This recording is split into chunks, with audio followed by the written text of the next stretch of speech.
എന്താ വർത്താനം? എന്ത് വർത്താനം? ഗൾഫിലേക്ക് എന്ന് വന്നേ? ഞാൻ ഒരാഴ്ച കായുണ്ടല്ലോ. ഞാൻ തറ വെക്കുന്ന കായ്മലാണ്. എന്ത് മുണ്ടാ പഠിക്കാം. നിങ്ങൾ ഗൾഫിൽ പോയിട്ട് ഇപ്പൊ 4 വർഷമില്ലേ?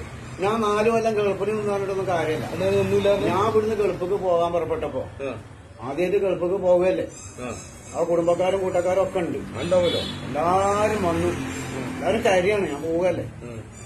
അവന്റെ ഉമ്മാന്റെ ഉമ്മ ഉണ്ട്, വല്യമ്മ. എന്നെ വലിയ സ്നേഹമാണ്. എന്റെ വല്യമ്മണ് വന്നുകൊണ്ട് എന്നെ അങ്ങോട്ട് കെട്ടിപ്പൊടിച്ച് മൂർത്താവലും മൂത്തും ഒക്കെ ഉണ്ട് ഉമ്മാണ്. അതിനോട് കെട്ടിപ്പിടിച്ചുകൊണ്ട് തന്നെ വല്യമ്മ പറഞ്ഞു, ഉമ്മാന്റെ കുട്ടി പേടിച്ചണ്ട, അന്യ നാട്ടിലേക്ക് പോവുകയാണെന്ന് വിചാരിച്ചാണ് പേടിച്ചണ്ട. ഉമ്മാന്റെ കുട്ടിക്ക് ഒരാപത്തും വരില്ല. എന്റെ പ്രാർത്ഥന എപ്പോഴും ഉണ്ടാവും. നല്ലോണം മുറുക്കിൽ കെട്ടിപ്പിടിച്ചിട്ടാണ്. ഉമ്മാന്റെ കുട്ടിക്ക് ഒന്നും ഉണ്ടാവൂല. ഇമ്മാന്റെ കുട്ടിക്ക് ഒന്നും ഉണ്ടാവൂല.